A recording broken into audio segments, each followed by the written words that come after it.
사랑하는 교회 여러분, 세상은 끊임없이 우리에게 더 가져라, 더 높아져라, 더 드러내라 말합니다.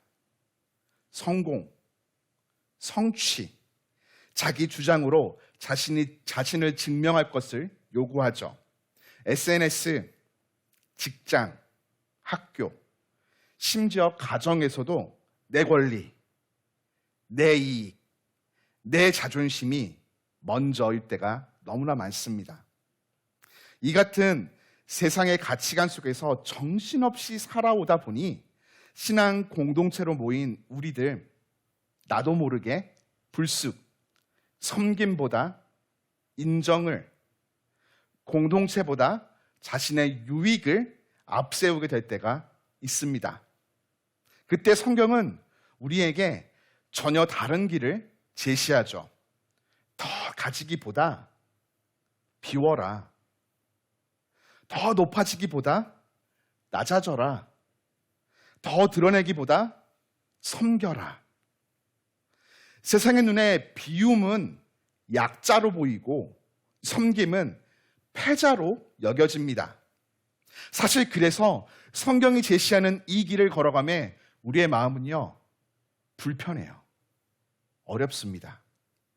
그러나 성경은 계속해서 비우고 낮아지며 섬기는 것이 우리가 모여 이룬 가정, 신앙 공동체, 더 나아가 사회를 지키고 견고히 붙드는 길이라고 말합니다. 이를 몸소 경험하여 신실한 공동체로 세워진 교회가 여기 있습니다. 오늘 바울은 감옥에서 빌립보 교회에 편지를 보냅니다. 빌립보는 로마의 식민지 도시로 많은 사람들이 로마 시민권을 가지고 있었기에 자존심과 권리의식이 매우 강했죠. 이런 배경 속에 세워진 빌립보 교회는요, 겉으로는 아주 든든해 보였지만 안에서는 크고 작은 다툼과 자기 주장으로 말미암아 어려움을 겪었습니다. 이에 빌립보 교회를 향해 남다른 사랑하는 마음을 품고 있었던 바울은 성령이 하나 되게 하신 교회를 어떻게 더욱 흔들리지 않고 단단히 세워갈지 영적인 교훈을 전하여 줍니다. 이 교훈을 통해 오늘 성령이 하나 되게 하신 우리 기류의 교회도 더욱 흔들리지 않고 단단히 세워져 가기를 주님의 이름으로 축복합니다. 바울은 먼저 오늘 교회로 부름받은 우리가 어떠한 은혜를 누리고 있는지를 전하여 줍니다. 1절입니다. 함께 읽습니다. 그러므로 그리스도 안에 무슨 권면이나 사랑의 무슨 위로나 성령의 무슨 교제나 긍휼이나 자비가 있거든. 본문이 기록된 원어인 헬러의 문법상 있거든 이라는 말은요, 단순히 가정이 아닙니다. 이미 주어진 사실, 즉 결과를 전제하는 말이에요. 다시 말하면 그리스도의 권면이 이미 우리 안에 있습니다. 그리스도의 변치 않는 사랑의 위로가 이미 우리를 붙들고 있습니다. 성령의 교제가 이미 우리를 하나 되게 하였습니다. 하나님의 긍휼과 자비가 이미 우리를 충만히 덮고 있습니다. 이를 믿으십니까? 아멘. 교회는 그리스도의 복음 위에 세워져 있고 동시에 그 복음에서 흘러나오는 풍성한 은혜로 살아갑니다. 따라서 우리의 역할은 이미 주어져 있는 그 은혜에 합당하게 살아가는 것입니다. 그러기 위해서는 하나됨이 필요하죠. 바울은 교회의 하나됨이 어떤 모습으로 나타나야 하는지를 이렇게 보여줍니다. 2절입니다. 마음을 같이하여 같은 사랑을 가지고 뜻을 합하며 한 마음을 품으라. 바울은 교회의 하나됨을요, 추상적으로 말하지 않아요. 매우 구체적인 모습으로 제시합니다. 서로의 생각은 다양할지라도 같은 목표를 향해 같은 마음을 품고 인간적인 호불호나 조건적인 사랑이 아니라 그리스도의 사랑으로 서로를 품어라. 각자 따로 노는 모임으로 서 있는 것이 아니라 뜻을 합해 함께 호흡하며 같은 리듬으로 살아가는 영적 공동체가 되라. 결국 한 마음, 곧 그리스도의 마음을 품으라는 것입니다. 마치 합창단의 소프라노, 알토, 테너, 베이스가 서로 각자 다른 음을 내지만 지휘자를 바라보며 하나의 곡을 아름답게 만들어가듯이 교회도 서로 개인이 각기 다른 모습이지만 같은 생각과 사랑으로 중심을 모아 한 마음으로 주님을 바라볼 때 하나됨의 아름다운 조화를 이룰 수 있게 된다 말하고 있는 것이죠. 그러나 여러분, 이런 하나됨은요 그냥 저절로 완성되지가 않아요. 바울은 실제로 이를 가능케 하는 삶의 태도를 우리에게 다음과 같이 전합니다. 3절과 4절입니다. 함께 읽습니다. 아무 일에든지 다툼이나 허영으로 하지 말고 오직 겸손한 마음으로 각각 자기보다 남을 낮게 여기고 각각 자기 일을 돌볼 뿐더러 또한 각각 다른 사람들의 일을 돌보아 나의 기쁨을 충만하게 하라. 다툼과 허영은 교회를 무너뜨립니다. 자기 주장을 앞세우고 인정받고자 하는 태도가 공동체를 흔들죠. 그러나 겸손은 교회를 단단히 세워가는 힘이 됩니다. 지난주 말씀에도 겸손에 대해서 나누었는데요. 겸손은 단순히 낮아 보이는 태도가 아니에요. 실제로 다른 이를 나보다 더 귀하게 여기고 다른 이의 가치를 인정하며 세워주고 공동체의 유익을 먼저 생각하는 삶의 방식이 겸손입니다. 그래서 바울은 자기 일만 돌아보지 말고 다른 사람의 일을 돌아보라 덧붙입니다. 나의 유익만 생각하면 교회는 쉽게 분열되지만 서로의 필요와 아픔을 살피는 배려가 있을 때 교회는 견고해지게 되는 것이죠. 바울의 편지를 받아 읽던 빌립보 교회 안에는 두 여성의 리더가 있었어요. 유오디아와 순두계이죠. 이들의 문제가 이것을 잘 보여줍니다. 두 사람은 아주 신실한 동역자였지만 서로 간의 의견 충돌과 갈등으로 인해 공동체 전체를 흔드는 문제를 만들게 됩니다. 이에 바울이 말합니다. 주 안에서 같은 마음을 품으라. 결국 교회의 큰 위기는 외부 박해가 아니라 내부의 분열에서 비롯됩니다. 그러니 우리는 자신의 고집을 내려놓고 남을 세워주며 서로의 필요를 돌아보는 겸손과 섬김의 태도로 교회를 지키며 단단히 세워가야 하겠습니다. 그런데요, 여러분, 이렇게 사는 것이요 말처럼 쉽지 않아요. 자꾸 옛사람의 모습이 내 안에서 드러나기 때문이죠. 우리 힘만으로는 불가능합니다. 그래서 바울은 오늘 우리에게 우리가 보고 닮아가야 될 롤모델, 분명한 근거와 모범을 이렇게 제시합니다. 5절입니다. 너희 안에 이 마음을 품으라. 곧 그리스도 예수의 마음이니. 우리가 겸손히 남을 낮게 여기고 서로의 필요를 돌아봄으로 하나됨을 지켜 은혜에 합당하게 교회를 든든히 세워가야 하는 이유는 교회의 기초, 교회의 머리가 되시는 예수님이 이미 이렇게 사셨기 때문입니다. 예수님은요, 하나님의 본체로서 영광과 권세를 누리실 분이셨어요. 그러나 그 권리와 영광을 주장하지 않으시고 오히려 자신을 비우셨습니다.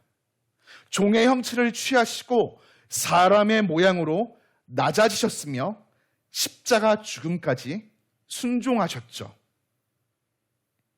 십자가의 죽음은 가장 수치스럽고 고통스러운 길이었지만 예수님은 끝까지 그 길을 포기하지 않고 걸어가셨습니다.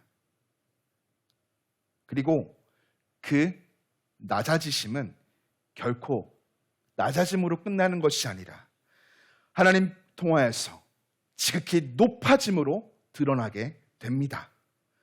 하나님께서 예수님을 지극히 높이시고 모든 무릎이 그 앞에 꿇게 하셨으며 모든 입이 예수 그리스도를 주라 시인케 하신 줄 믿습니다.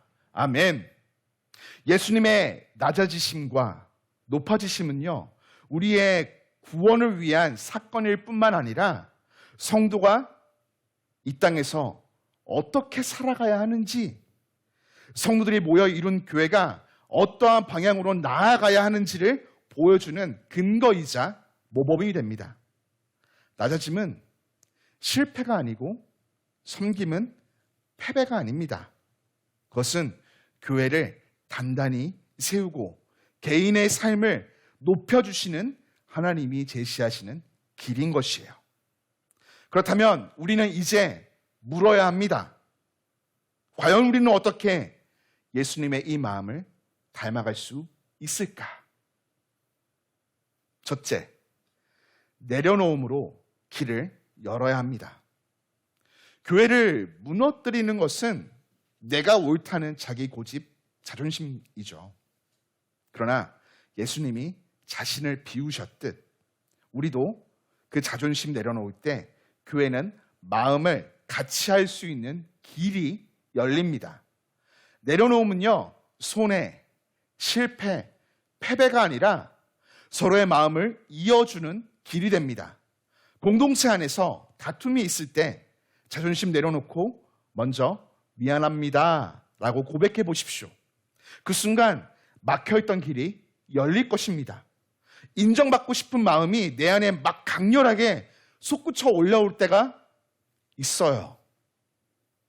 그때 우리에게 필요한 것은 반대 정신이에요. 동료의 성과를 기뻐해주며 힘차게 박수 쳐주십시오. 그곳에 서로의 관계의 길이 열리며 예수 그리스도의 복음의 향기가 드러남을 경험하게 되실 것입니다. 건물은 기초만 튼튼해도요, 방을 만들 수 있습니다. 그러나 아무리 방이 많아도요, 길이 없으면 서로 연결되지가 않습니다. 내가 한 걸음 먼저 내려놓을 때 교회 안에 형제 자매를 향한 길이 열리고 서로가 이어지게 됨을 기억하면서 이를 실천하시기를 권면드립니다. 둘째, 섬김으로 세워야 합니다. 예수님은요, 종의 형체를 가지시고 본질적으로 섬기셨어요. 교회는 복음 위에 세워져 있지만 그 위에 성도들의 섬김이 더해질 때 더욱 아름답고 견고하게 세워집니다. 섬김은 교회를 보이지 않게 단단히 세워가는 힘이죠. 구체적으로 예배 찬양팀, 예배 안내와 주차 안내, 청소, 주일의 애찬, 다음 세대를 교육하는 일, 보이지 않는 자리에서의 헌신이 교회를 붙드는 힘이 되어집니다. 이것뿐만 아니라 더 많이 있겠죠. 이미 우리가 이것들을 잘 섬기고 있습니다. 이런 크고 작은 섬김들이 쌓여서 교회를 따뜻한 하나님의 집으로 만들어갑니다. 눈을 열고 나의 사랑의 섬김이 어디에 필요한가를 살펴보십시오. 발견하셨다면 머뭇거리지 마시고 그 섬김에 함께 동참하고 싶다 말씀하시며 기쁨으로 등극해 보십시오. 그곳에서 나의 섬김을 통해서 교회가 힘있게 단단히 세워져감을 발견하는 은혜를 경험하게 되실 것입니다. 셋째, 순종으로 공동체를 붙드십시오. 예수님은요, 십자가에 달려 죽기까지 순종하셨습니다. 그 길은 고난과 수치의 길이었지만 끝까지 순종하심으로 결국 온 인류를 구원하는 길을 여셨고 교회가 세워지게 됩니다. 우리도 교회 안에서 순종함이 필요합니다. 순종은 단순히 권위에 무조건 복종하는 태도가 아닙니다. 하나님을 사랑하고 하나님 베푸시는 그 사랑 앞에 우리가 기쁨으로 반응하는 태도가 순종이죠. 그 말씀 앞에 기쁨으로 흔들림 없이 걸어가는 신실함, 이것이 바로 순종입니다. 순종은 시작보다 끝이 중요해요. 끝까지 포기하지 않는 순종은요, 공동체를 흔들리지 않게 붙듭니다. 말씀대로 이 땅을 살아가며 불편함이 찾아오고 손해보는 것처럼 보일 때가 있어요. 우리들 늘 경험하지 않나요? 그때 포기하지 말고 끝까지 순종을 지키십시오. 예배의 자리를 지키는 일, 삶의 현장에서 신앙의 양심을 지키는 일, 작은 섬김의 자리를 꾸준히 이어가는 일, 직분자의 사명을 변함없이 감당하는 일, 이런저런 작은 순종이 결국 교회를 붙듭니다. 끝까지 흔들리지 않는 신실함 속에서 순종이 빛을 바람을 기억하며 순종으로 공동체를 굳게 세워가는 우리 모든 교회가 되시기를 축복합니다. 말씀을 맺습니다. 사랑하는 교회 여러분, 교회는 이미 성령 안에서 하나 된 신앙 공동체입니다. 그러므로 우리는 그 은혜에 합당하게 살아야 합니다. 내려놓음은 서로의 막힌 길을 열고, 섬김은 교회를 든든히 세우며, 순종은 공동체를 굳게 붙듭니다. 이를 우리가 실천할 때 하나님께서 예수님을 높이신 것처럼 우리의 삶에도 동일한 은혜가 임하게 될 줄 믿습니다. 겸손히 낮아질 때 하나님은 때가 되어 우리를 높여주실 것이고, 끝까지 순종할 때 하나님은 결코 그 순종을 헛되지 않게 하실 것이며, 내려놓을 때 하나님은 우리의 인생 붙드사 더 큰 은혜로 충만히 채워 주실 것입니다. 그리고 이런 우리의 삶을 통해 주님의 몸된 교회가 더욱 견고하고 단단하게 세워질 줄 믿습니다. 기류의 교회 성도로 부름받은 저와 여러분 모두가 오늘 바울의 권면처럼 다른 것 말고 예수 닮기를